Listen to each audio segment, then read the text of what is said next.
예배드리겠습니다.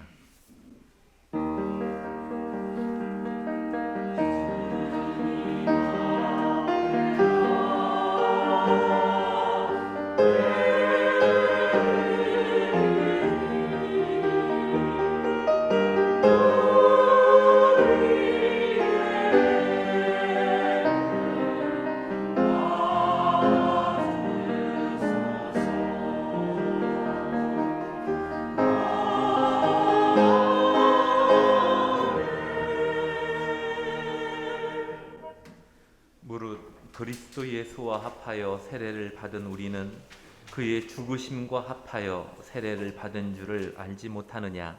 그러므로 우리가 그의 죽으심과 합하여 세례를 받음으로 그와 함께 장사되었나니 이는 아버지의 영광으로 말미암아 그리스도를 죽은 자 가운데서 살리심과 같이 우리로 또한 새 생명 가운데서 행하게 하려 함이라.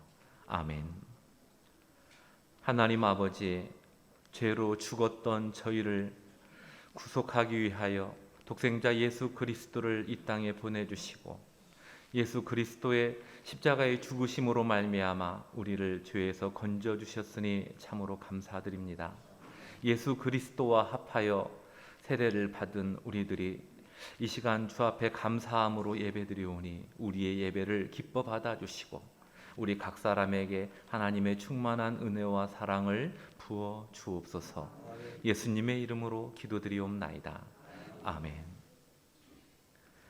우리 모두 일어나셔서 찬송 33장 부르시겠습니다.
성시교독은 88번입니다.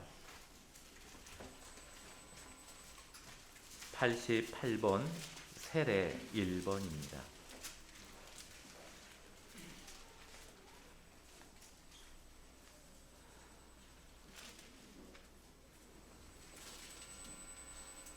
하늘에 계시는 주여, 내가 눈을 들어 주께 향하나이다.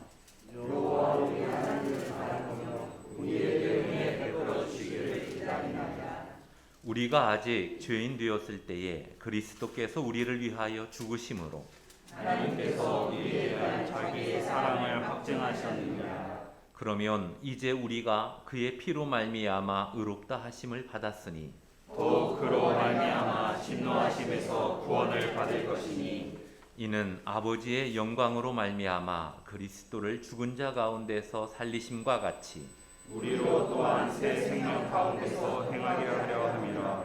그러므로 너희가 그리스도 예수를 주로 받았으니 그 안에서 행하되 그 안에 뿌리를 받으며 세움을 받아 교훈을 받은 대로 믿음에 굳게 서서 감사함을 넘치게 하라. 아멘. 신앙 고백하시겠습니다. 전능하사 천지를 만드신 하나님 아버지를 내가 믿사오며 그 외아들 우리 주 예수 그리스도를 믿사오니 이는 성령으로 잉태하사 동정녀 마리아에게 나시고 본디오 빌라도에게 고난을 받으사 십자가에 못 박혀 죽으시고 장사한 지 사흘 만에 죽은 자 가운데서 다시 살아나시며 하늘에 오르사 전능하신 하나님 우편에 앉아 계시다가 저리로서 산자와 죽은 자를 심판하러 오시리라. 성령을 믿사오며 거룩한 공의와 성도가 서로 교통하는 것과 죄를 사하여 주시는 것과 몸이 다시 사는 것과 영원히 사는 것을 믿사옵나이다. 아멘. 자리에 앉아 주십시오. 찬송 85장입니다.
이 예배를 위해서 김준식 장로님 기도하시겠습니다.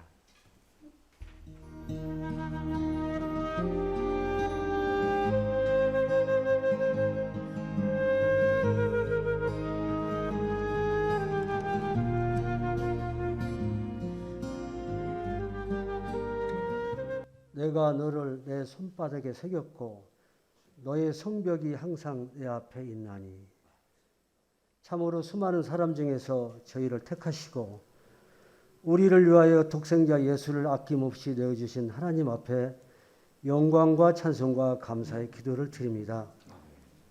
고난주간이 시작되는 뜻깊은 이 주일 우리를 구원하시기 위해 찢기신 주님의 살과 흘리신 피를 기념하는 성찬 예식을 갖고자 하였으나 아직도 코로나의 감염은 예상치 않은 환경 속에서도 속출하고 있기에 기도하는 마음만으로 이 시간 성찬의 의미를 되새기려 합니다.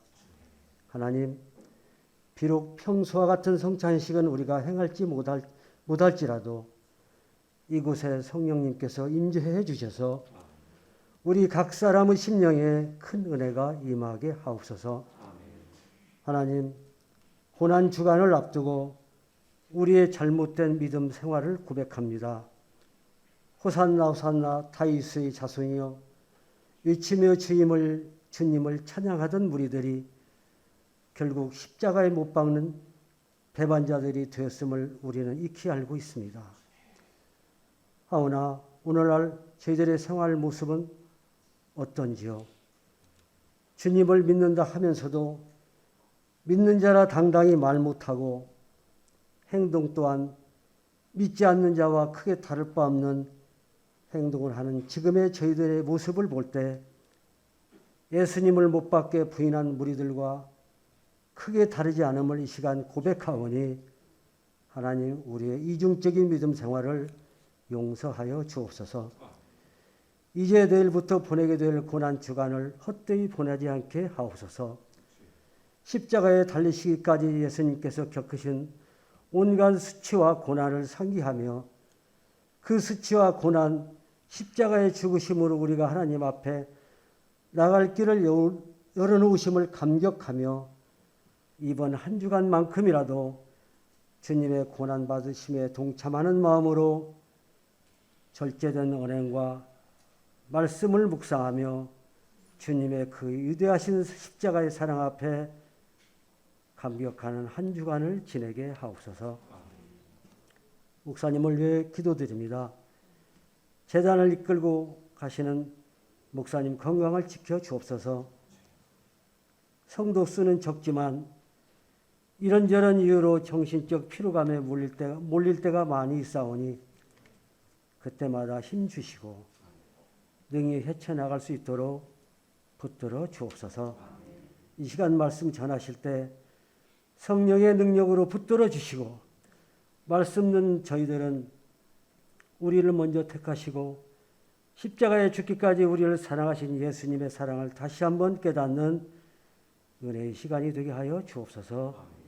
모든 말씀 예수님 이름 받들어 기도드렸습니다. 아멘.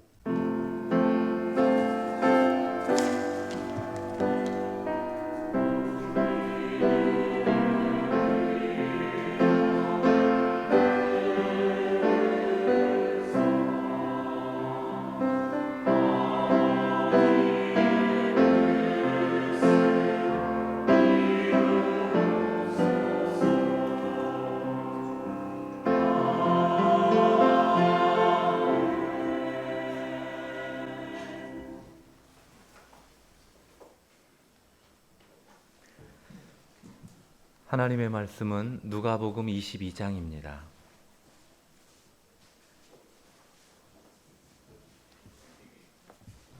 누가복음 22장 14절부터 23절까지입니다. 누가복음 22장 14절부터 23절까지 한 절씩 교독하도록 하겠습니다. 때가 이름에 예수께서 사도들과 함께 앉으사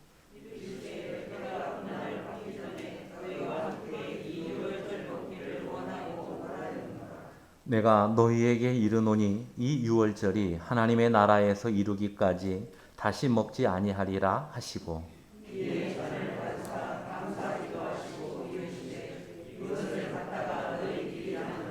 내가 너희에게 이르노니 내가 이제부터 하나님의 나라가 임할 때까지 포도나무에서 난 것을 다시 마시지 아니하리라 하시고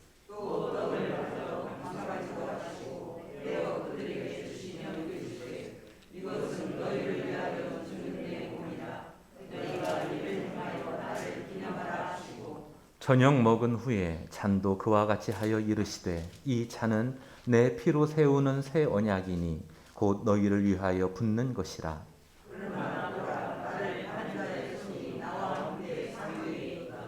인자는 이미 작정된 대로 가거니와 그를 파는 그 사람에게는 화가 있으리로다 하시니.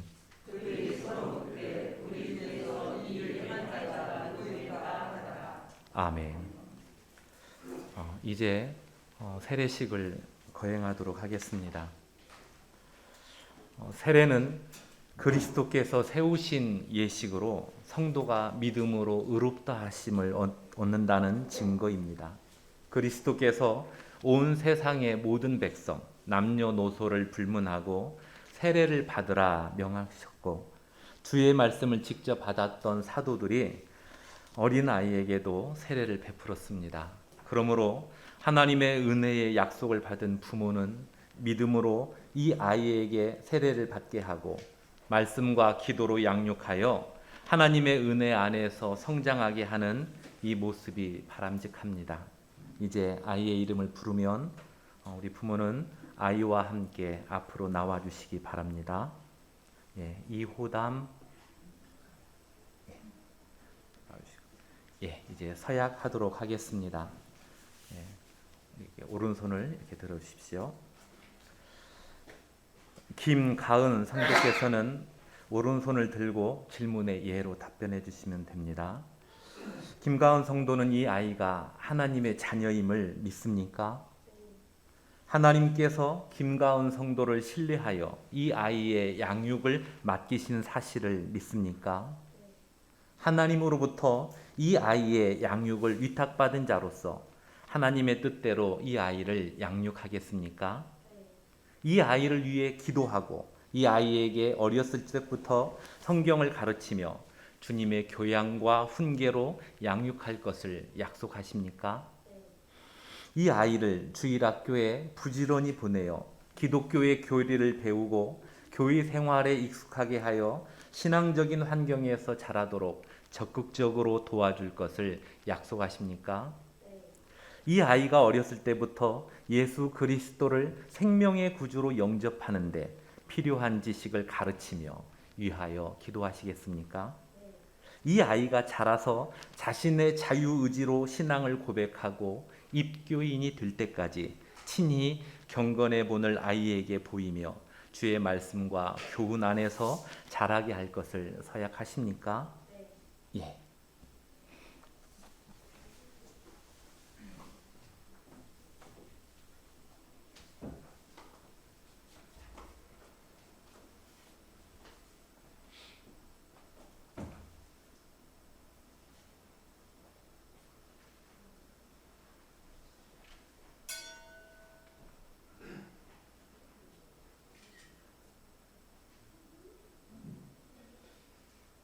예수 그리스도를 생명의 구주로 의지하는 김가은 성도의 가정에 선물로 주신 이호담에게 성부와 성자와 성령의 이름으로 세례를 주노라. 아멘. 이제 우리 기도할 때에 다 함께 이 아이를 위해 기도해 주시기 바랍니다. 기도하겠습니다. 김가은 성도의 가정에 하나님께서 귀한 선물을 주시고 이제 믿음을 따라 유아 세례를 받게 하신 하나님 아버지, 우리 호담이가 성인이 될 때까지 건강과 지혜와 믿음을 따라 잘 자라게 하여 주옵소서. 또한 하나님과 모든 사람들에게 사랑을 받는 귀한 아들이 되게 하여 주옵소서.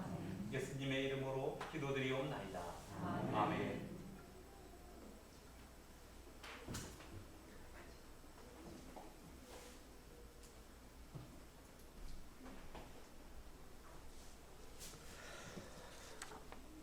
이제 공포하겠습니다. 오늘 유아 세례를 받고 거룩한 하나님의 자녀된 이호담은 예수 그리스도께서 명령하심을 따라 유아 세례를 받았으니 지금부터 대한예수교 장로회, 은하수교회 유아 세례 교인 것을 내가 성부와 성자와 성령의 이름으로 공포합니다. 우리 모두 축하의 박수를 좀 보내주십시오.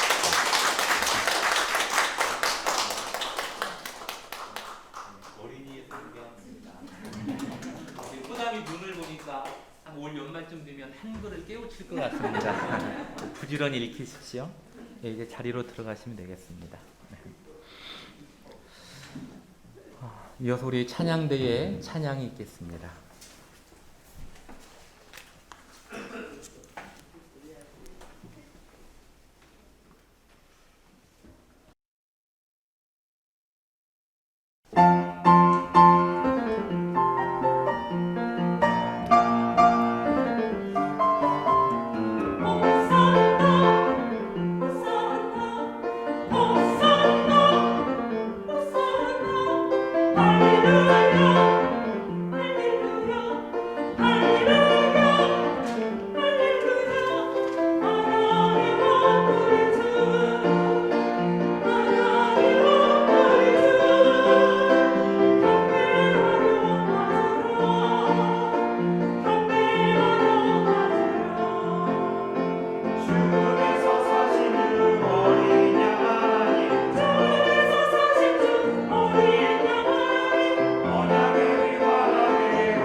오늘 본문은 이렇게 시작합니다. 14절을 보시죠. 때가 이름에 예수께서 사도들과 함께 앉으사. 어떤 때가 이른 것입니까? 이어지는 15절을 보니 그 때에 대한 내용이 나옵니다. 이르시되 내가 고난을 받기 전에 너희와 함께 이 유월절 먹기를 원하고 원하였노라. 예수님께서 고난받을 때가 이르렀습니다. 이 고난의 때는 예수님의 제자 중 한 명이 예수님을 팔아넘김과 동시에 진행되었습니다. 제자 중 한 명이 예수님을 팔아넘긴 이 사실을 예수님은 다 알고 있었습니다. 21절과 22절을 보시죠. 보라, 나를 파는 자의 손이 나와 함께 상 위에 있도다. 인자는 이미 작정된 대로 가거니와 인자를 파는 그 사람에게는 화가 있으리로다 하시니. 예수님을 팔아넘긴 사람이 누구였습니까? 지난주 말씀이었던 22장 3절부터 6절까지 보니 그는 가룟 출신이었던 유다였습니다. 이 유다와 관련하여 흥미로운 내용이 요한복음 12장에 나옵니다. 우리 함께 찾아보겠습니다. 167쪽입니다. 요한복음 12장 1절입니다. 1절부터 보시죠. 유월절 엿새 전에 예수께서 베다니에 이르시니 이곳은 예수께서 죽은 자 가운데서 살리신 나사로가 있는 곳이라. 그러니까 유월절 엿새 전에, 그러니까 오늘 본문 내용이 일어나기 엿새 전에 있었던 상황입니다. 불과 일주일도 채 지나지 않았던 그날 어떤 일이 있었습니까? 예수님께서 제자들과 함께 베다니에 있는 나사로의 집을 다시 방문했습니다. 이전에 방문했을 땐 나사로가 죽은 지 나흘이나 되었던 그때였습니다. 이미 무덤에 있는 상태였습니다. 그런데 예수님께서 죽은 나사로를 살리셨습니다. 무덤을 막아놓은 돌을 옮기라 하신 후 나사로야 나오라 하시니 죽었던 나사로가 살아났습니다. 평상시에도 나사로의 누이였던 마르다와 마리아가 예수님을 잘 섬겼었는데 이 사건 이후 나사로의 가족은 예수님을 더욱 따르게 되었습니다. 바로 그 집으로 예수님께서 제자들과 함께 방문했습니다. 그때 나사로의 누이 중 한 명인 마리아가 3절을 보시죠. 지극히 비싼 향유 곧 순전한 나드 한 근을 가져다가 예수의 발에 붓고 자기 머리털로 그의 발을 닦으니 향유 냄새가 집에 가득하더라. 마리아는 예수님의 은혜를 기억하며 자신의 향유로 감사의 표시를 했습니다. 마리아가 예수님에게 부어드렸던 이 향유의 값어치가 어떻게 됩니까? 5절을 보니 약 300데나리온 정도 됩니다. 1년 연봉에 조금 못 미치는 매우 비싼 향유였습니다. 이 모습을 보고 가장 먼저 반응한 사람이 누구였습니까? 4절을 보시죠. 제자 중 하나로서 예수를 잡아줄 가룟 유다가 말하되. 가룟 유다가 무슨 말을 했습니까? 5절. 이 향유를 어찌하여 300데나리온에 팔아 가난한 자들에게 주지 아니하였느냐 하니. 그러니까 가룟 유다는 마리아의 행동에 발끈하면서 목소리를 높였습니다. 이 향유를 예수님 발에 붓지 않고 팔아서 가난한 자들을 도왔더라면 수많은 사람들에게 도움이 되었을 텐데 그대는 참 어리석도다. 그러니까 가룟 유다에겐 가난한 자들을 향한 특별한 마음이 있었습니까? 그래서 평상시에도 오른손이 하는 일을 왼손이 모르게 가난한 자들을 돕고 있었습니까? 마리아를 향해 목소리를 높인 가룟 유다에 대하여 제자 중 한 명이자 요한복음의 저자인 사도 요한은 이렇게 추가 설명을 하고 있습니다. 6절을 보시죠. 이렇게 말함은 가난한 자들을 생각함이 아니요 그는 도둑이라 돈꾀를 맞고 거기 넣는 것을 훔쳐가미러라. 평상시 가룟 유다가 보여준 모습이 무엇이었습니까? 그러니까 우리식으로 표현하자면 모임의 회계를 맡았는데 종종 공금을 횡령했다는 이야기입니다. 사도 요한이 이렇게 말할 정도면 한두 번이 아니었다는 이야기일 테고 이 사실을 예수님도 당연히 알고 있었을 것입니다. 즉 가룟 유다는 이런 사람이었습니다. 남들 안 보는 데선 도둑질을 일삼으면서 남들 앞에선 혼자 선한 척 했던 사람입니다. 이 사건이 있은 지 일주일도 채 되지 않아서 그가 무엇을 했습니까? 예수님과 다른 제자들 몰래 종교 지도자들을 찾아가 예수님을 팔아 넘기기로 합의했습니다. 그리고 유월절을 함께 보내는 오늘 본문의 이 자리에 유다도 참석했습니다. 그 유다를 바라보는 예수님의 심정이 어땠을까요? 실제로 있었던 어느 여성의 사연을 한번 들어보십시오. 아들과 딸 둘을 낳은 후 둘째가 돌을 맞던 날, 이 여성은 직장에서 부지런히 돌아와 가족끼리의 소소한 돌잔치를 준비하며 남편을 기다렸습니다. 그런데 어찌된 영문인지 밤 늦도록 남편이 집으로 돌아오질 않았습니다. 식어버린 음식 데우기를 여러 번, 자정이 지나고 다음 날 아침이 되어도 남편은 돌아오지 않았습니다.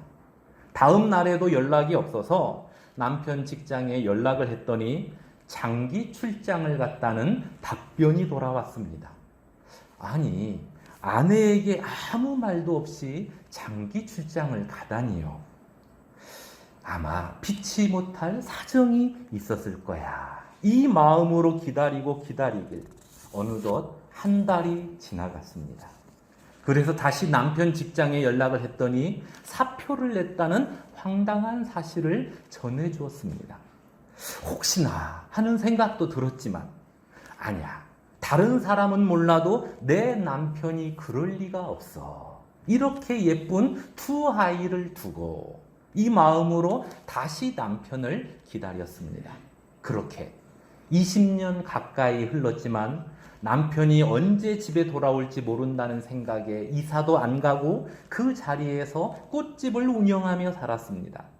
그러던 어느 날 한 통의 전화가 걸려옵니다. 어느 병원에서 전화가 오길 입원해 있는 환자의 보호자가 맞는지 와서 확인해 달라는 내용이었습니다. 가서 보니 20년 동안 집에 돌아오지 않았던 남편이 병상에 누워 있었습니다. 남편이 병들자 함께 살던 사람이 병원에 버리고 간 것입니다. 그 모습으로 20년 만에 돌아온 남편을 용서해야 하는지, 또 병원비는 어떻게 해야 하는지 그저 막막하기만 하다는 사연입니다. 여러분께서 이 여성의 입장이라면 용서해주고 여생을 함께 하겠습니까? 아니면 난 이미 이 사람과 끝난 관계라며 뒤돌아서겠습니까? 만약 이 여성이 저를 찾아와 목사님, 이런 상황에서는 어떻게 해야 합니까? 라고 묻는다면 전 아무 말도 못할 것입니다. 그 상황에서 제가 어떤 결정을 내리라고 말할 수 있겠습니까? 하지만 속으로는 지금까지 충분히 고통받았으니 더 이상 고통받지 말고 미련도 두지 말고 당장 뒤돌아서라고 말할 것입니다. 여러분이 저의 입장이어도 비슷하지 않겠습니까? 그러나 예수님은 우리와 달랐습니다. 우리 오늘 본문 21절과 22절을 함께 읽겠습니다. 그러나 보라, 나를 파는 자의 손이 나와 함께 상위에 있도다. 인자는 이미 작정된 대로 가거니와 인자를 파는 그 사람에게는 화가 있으리로다 하시니. 이 내용을 얼핏 보면 예수님께서 가룟 유다와 선을 그은 것처럼 보입니다. 유다, 너가 나를 팔았으니 이제 너에겐 화가 있으리로다. 마치 용서받지 못할 사람인 양 선을 그은 것처럼 보입니다. 그러나 예수님이 이 땅에 오신 이유가 무엇인지 이 부분으로 접근해 보면 이야기가 달라집니다. 예수님께서 이 땅에 오신 이유가 무엇입니까? 선한 사람들만을 골라서 하나님의 백성 삼으려고 이 땅에 오셨습니까? 아닙니다. 예수님은 죄인을 구원하러 이 땅에 오셨습니다. 죄인 대신 십자가에서 형벌받기 위해 이 땅에 오셨습니다. 그 예수님께서 가룟 유다와는 상종도 않겠다며 선을 그었을리 만무합니다. 그러므로 인자를 파는 그 사람에게는 화가 있으리로다. 이 내용은 가룟 유다에게 기회를 주신 예수님의 은혜임을 알게 됩니다. 지금이라도 잘못을 회개하길 기다리시는 예수님의 마음입니다.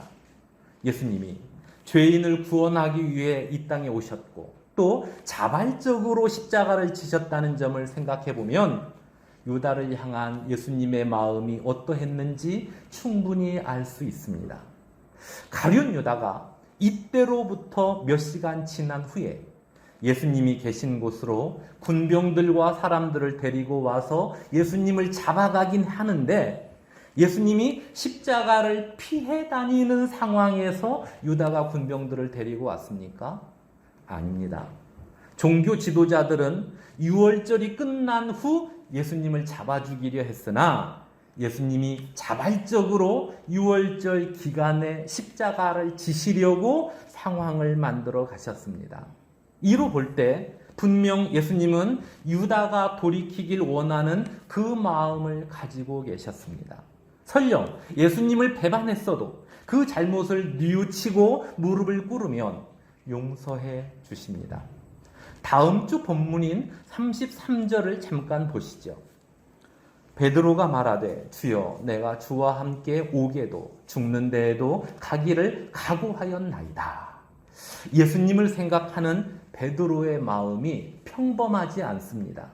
예수님을 위해선 무엇이라도 하겠다는 각오가 아주 비장합니다. 그 베드로를 예수님께서 칭찬하셨습니까? 이어지는 34절을 보시죠. 이르시되 베드로야 내가 네게 말하노니 오늘 닭 울기 전에 네가 3번 나를 모른다고 부인하리라 하시니라. 예수님의 이 말을 듣고 베드로가 어떤 반응을 보였는지 누가복음에는 나오지 않지만 같은 사건을 다룬 마태복음 26장을 보면 그때 베드로가 손사래를 저으면서 말하길 내가 주와 함께 죽을지언정 절대로 주님을 부인하지 않겠다며 맹세합니다. 베드로가 자신의 맹세를 지켰습니까? 아니요. 예수님의 말씀대로 사람들 보는 데서 예수님을 모른다며 3번씩이나 부인합니다. 가룟 유다와 베드로를 한번 비교해 보십시오.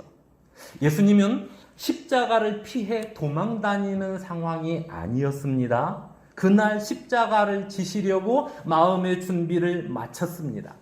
가룟 유다가 예수님을 팔았지만 유다 때문에 예수님이 잡히신 게 아니었다는 이야기입니다. 아무튼 그날 예수님 있는 곳으로 군병들을 이끌고 나타난 유다와 나는 예수님의 제자가 아니다. 나는 그를 알지도 못한다며 사람들 앞에 3번 연속 부인한 베드로. 누가 더 심각해 보입니까? 중요한 건 베드로는 자신의 잘못에 대하여 철저히 회개를 합니다. 그리고 초대교회에서 중추적 역할을 감당했습니다. 이와 달리 유다는 자기가 잘못한 줄 안 후에 스스로 목숨을 끊는 행동을 보이고 맙니다. 예수님은 유다가 돌이키길 원했지만 유다는 돌이킬 수 없는 선택을 하고야만 것입니다. 유다가 참으로 안타까운 선택을 했습니다. 예수님의 그 크신 사랑을 알지 못했기 때문입니다. 예수님은 그 어떤 죄라도 다 용서해 주신단 말입니다. 가룟 유다가 종교 지도자들에게 예수님을 팔아 넘기긴 했어도 유다 때문에 예수님이 잡히신 게 아니라니까요. 예수님께서 스스로 십자가를 지기 위해 이 땅에 오셨단 말입니다. 이 사실을 잘 보여주는 내용이 바로 성만찬입니다. 오늘 본문 16절을 보시죠. 내가 너희에게 이르노니 이 유월절이 하나님의 나라에서 이루기까지 다시 먹지 아니하리라 하시고, 그러니까 제자들과 함께 보내는 마지막 유월절이라는 의미입니다. 그날 예수님께서 어떤 말씀을 하셨습니까? 19절. 또 떡을 가져 감사기도 하시고 떼어 그들에게 주시며 이르시되 이것은 너희를 위하여 주는 내 몸이라 너희가 이를 행하여 나를 기념하라 하시고, 20절도 보시죠. 저녁 먹은 후엔 잔도 그와 같이 하여 이르시되 이 잔은 내 피로 세우는 새 언약이니 곧 너희를 위하여 붓는 것이라. 예수님께서 제자들에게 떡을 떼어 주시며 이 떡은 너희를 위하여 주는 내 몸이라 하셨고, 포도주를 주실 땐 이 잔은 나의 피라고 말씀하셨습니다. 예수님의 몸과 피를 다 주셨다는 의미입니다. 누구에게 다 주셨습니까? 예수님이 잡히실 때 도망가기 바빴던 제자들을 위해, 심지어 나는 예수님의 제자가 아니다, 나는 그를 알지도 못한다면서 3번 연속 부인한 베드로를 위해, 그리고 죄 가운데 살고 있던 저와 여러분을 위해 예수님은 그분의 몸과 피를 다 주셨습니다. 죄인인 우리가 받아야 할 죄의 형벌을 예수님께서 그분의 몸과 피로 대신 형벌 받으셨습니다. 예수님께서 우리를 위해 대신 죽으셨기에 그 후론 더 이상 주실 것이 없으셨습니까? 아닙니다. 지금도 우리를 위해 기도하시며 언제나 우리와 함께 하십니다. 우리의 필요를 채워주십니다. 우리가 예수님을 잘 볼 수 없기에 모르거나 잊을 뿐이지 예수님은 언제나 우리와 함께 하시면서 때에 따라 공급해 주십니다. 내가 넘어질 때, 서러워 눈물 지을 때, 사람들에게 외면당하여 괴로워할 때, 그리고 어깨를 축 늘어뜨리며 살아갈 때 예수님은 그때도 우리와 함께 하시면서 우리를 위로해 주시고 필요를 채워 주셨습니다. 예수님은 예수님의 전부를 다 주셨을 뿐만 아니라 지금도 여전히 주의 사랑을 우리에게 부어주고 계십니다. 이 사실을 우리로 하여금 잊지 않도록 예수님은 성만찬을 기념하라고 하셨습니다. 계속 이어가라는 의미입니다. 예수님의 말씀을 따라 본래는 오늘 성만찬을 해야 했습니다.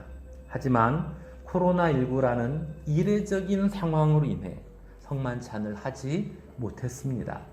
그럴지라도 우리에게 전부를 주신, 그리고 지금도 주고 계시는 예수님의 사랑을 잊어선 안 됩니다. 예수님의 그 사랑을 잊지 않는 방법 중 하나가 무엇이냐면 우리도 사랑을 베풀며 살아가는 것입니다. 미국 남북 전쟁 당시 남군의 사령관이었던 로버트 리는 북군과 남군 모두가 존경했고 남부인과 북부인에게 동일한 사랑을 받았던 인물로 알려져 있습니다. 남북전쟁이라는 역사적 상황에서 그렇게 되기란 쉽지 않은데 말이죠. 그래서 역사학자인 로퍼는 그 이유를 알기 위해 로버트 리 사령관의 편지와 일기, 연설과 성명서, 심지어 그가 쓴 작은 노트 안에 있는 내용들까지 면밀히 살폈습니다. 모두 살핀 후에 로퍼는 이렇게 말합니다. 그는 상대편이었던 북군이나 북부인들을 향해 적이라는 말을 단 한 번도 사용하지 않았다. 그는 상대편이라 할지라도 미워하기를 거부한 사람이었다. 그렇습니다. 우리는 몸과 피까지 다 주신 예수님의 그 사랑을 받은 성도입니다.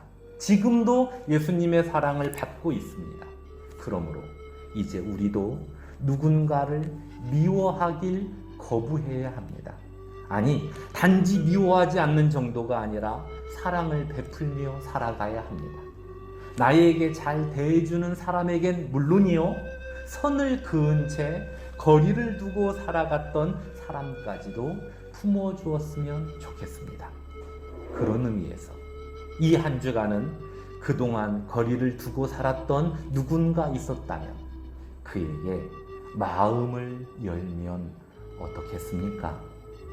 누군가를 내 마음 밖으로 밀어내고 살았던 나의 연약함을 뒤돌아보면서 그를 위해 진심으로 기도하고 더 나아가 그에게 따뜻한 손을 내밀면 어떻겠습니까?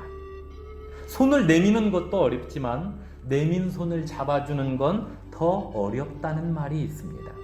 그렇기 때문에 내가 먼저 손을 내밀었을 때 상대방이 반응하지 못할 수 있습니다. 그래도 포기하지 않고 우리가 계속 손을 내밀 수 있다면 참 좋을 것입니다. 이러한 여러분의 사랑을 통해 우리들의 관계가 회복되길 소망합니다. 이 내용에 아멘 하면서 실천하기를 힘쓰는 여러분에게 예수님의 위로와 평강과 기쁨이 충만하길 주님의 이름으로 축원합니다. 기도하겠습니다. 하나님 아버지, 하늘을 두루마리 삼고 바다를 먹물 삼아도 우리가 받은 그 사랑을 어찌 다 기록할 수 있겠습니까? 이 풍성한 사랑을 우리가 받았고 또 지금도 받고 있으니 그 사랑을 따라 살아가게 하옵소서. 우리의 손길이 필요한 이들에게 손을 내밀 수 있는 그 마음을 주옵소서. 특히 내 마음으로부터 밀어낸 누군가 있다면 이제 그와 화해하고 화평을 누리게 하옵소서. 우리를 위해 몸과 피를 다 주신 예수님의 이름으로 기도드리옵나이다. 아멘.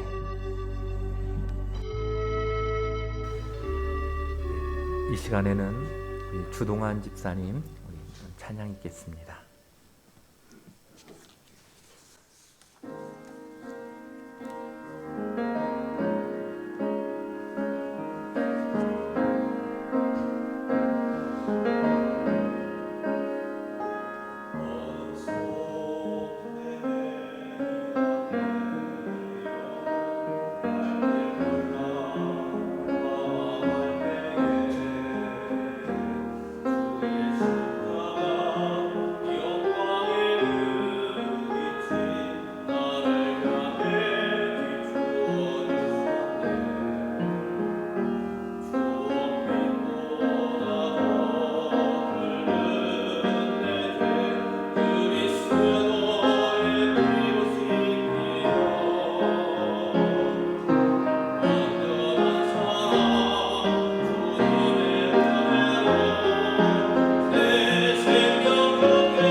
주의 은혜 아니면 서지 못한다는 이 신앙 고백을 가진 저희들이 오늘 주 앞에 감사 예배를 드리며 또 귀한 예물을 주께 드립니다.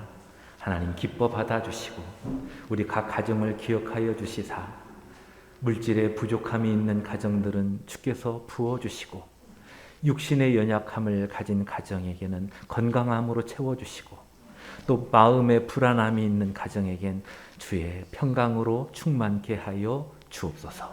늘 주의 은혜에 감사하며 살아가는 저희들이 되길 원하오며 예수님의 이름으로 기도드리옵나이다. 아멘.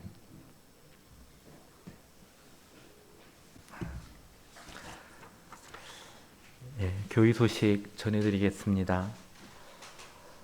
다음 주일은 부활절 감사 예배로 드립니다. 유영종 형제가 잘 완쾌될 수 있도록 계속 기도해 주시기를 바랍니다. 우리 이 시간 옆에 계신 분들하고 서로 눈인사를 좀 나눠주실까요?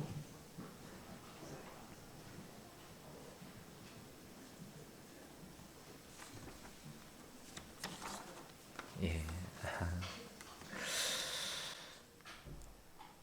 이제 우리 모두 자리에서 일어나셔서 마지막 찬송 635장 부르시겠습니다.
기도하겠습니다.